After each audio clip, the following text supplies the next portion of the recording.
कार्तिक मास महात्म्य कथा अध्याय 3।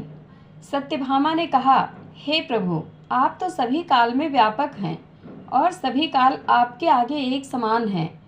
फिर यह कार्तिक मास ही सभी मासों में श्रेष्ठ क्यों है? आप सब तिथियों में एकादशी और सभी मासों में कार्तिक मास को ही अपना प्रिय क्यों कहते हैं? इसका कारण बताइए। भगवान श्री कृष्ण ने कहा, हे भामिनी, तुमने बहुत अच्छा प्रश्न किया है। मैं तुम्हें इसका उत्तर देता हूँ। ध्यानपूर्वक सुनो। इसी प्रकार एक बार महाराज बेन के पुत्र राजा पृथु ने प्रश्न के उत्तर में देव ऋषि नारद से प्रश्न किया था और जिसका उत्तर देते हुए नारद जी ने उसे कार्तिक मास की महिमा बताते हुए कहा, हे राजन, एक समय शंख नाम का एक राक्षस बहुत बलवान एवं अत्याचारी हो गया था। उसके अत्याचारों से तीनों लोकों में त्राहि त्राहि मच गई। उस शंखासुर ने स्वर्ग में निवास करने वाले देवताओं पर विजय प्राप्त कर इंद्रादि देवताओं एवं लोकपालों के अधिकारों को छीन लिया। उससे भयभीत होकर समस्त देवता अपने परिवार के सदस्यों के साथ सुमेरु पर्वत की गुफाओं में बहुत दिनों तक छिपे रहे। तत्पश्चात वे निश्चिंत होकर सुमेरु पर्वत की गुफाओं में ही रहने लगे। उधर जब शंखासुर को इस बात का पता चला कि देवता आनंद पूर्वक सुमेरु पर्वत की गुफाओं में निवास कर रहे हैं, तो उसने सोचा कि ऐसी कोई दिव्य शक्ति अवश्य है जिसके प्रभाव से अधिकारहीन यह देवता अभी भी बलवान हैं। सोचते सोचते वह इस निर्णय पर पहुंचा कि वेद मंत्रों के बल के कारण ही देवता बलवान हो रहे हैं। यदि इनसे वेद छीन लिए जाएं, तो वे बलहीन हो जाएंगे।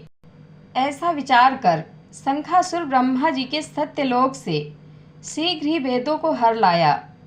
उसके द्वारा ले जाए जाते हुए वेद भय से उसके चंगुल से निकल भागे और जल में समा गए।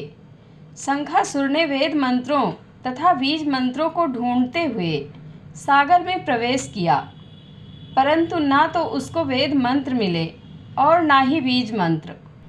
जब शंखासुर सागर से निराश होकर वापस लौटा, तो उस समय ब्रह्मा जी पूजा की सामग्री लेकर सभी देवताओं के साथ भगवान विष्णु की शरण में पहुँचे और भगवान को गहरी निद्रा से जगाने के लिए गाने बजाने लगे और धूप गंध आदि से बारंबार उनका पूजन करने लगे।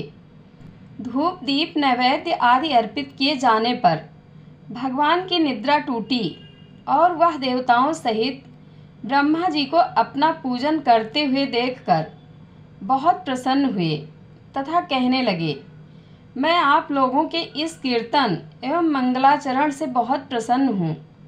आप अपना अभीष्ट वरदान मांगिए, मैं अवश्य प्रदान करूँगा। जो मनुष्य अश्विन शुक्ल की एकादशी से देवोत्थान एकादशी तक ब्रह्म मुहूर्त में उठकर मेरी पूजा करेंगे, उन्हें तुम्हारी ही भांति मेरे प्रसन्न होने के कारण सुख की प्राप्ति होगी।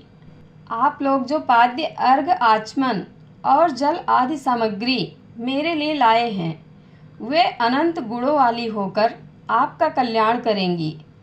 शंखासुर द्वारा हरे गए संपूर्ण वेद जल में स्थित हैं। मैं सागर पुत्र शंखासुर का वध करके उन वेदों को अभी लाए देता हूँ।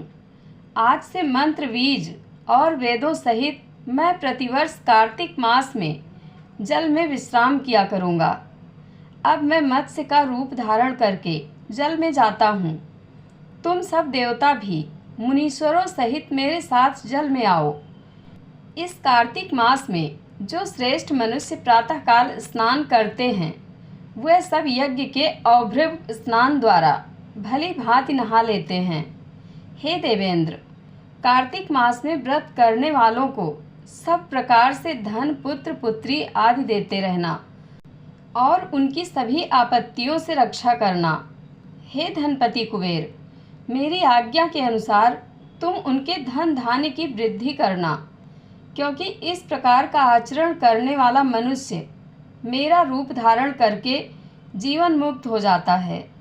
जो मनुष्य जन्म से लेकर मृत्यु पर्यंत विधि पूर्वक इस उत्तम व्रत को करता है वह आप लोगों का भी पूजनीय है। कार्तिक शुक्ल पक्ष की एकादशी तिथि को तुम लोगों ने मुझे जगाया है, इसलिए यह तिथि मेरे लिए अत्यंत प्रीतिदायिनी और माननीय है। हे देवताओं, यह दोनों व्रत नियम पूर्वक करने से मनुष्य मेरा सानिध्य प्राप्त कर लेते हैं। इन व्रतों को करने से जो फल मिलता है वह अन्य किसी व्रत से नहीं मिलता। अतः प्रत्येक मनुष्य को सुखी और निरोग रहने के लिए कार्तिक महात्म्य और एकादशी की कथा सुनते हुए उपर्युक्त नियमों का पालन करना चाहिए। जय श्री हरि। आप लोगों को कथा कैसी लगती है कमेंट बॉक्स में अपनी राय अवश्य दें। धन्यवाद।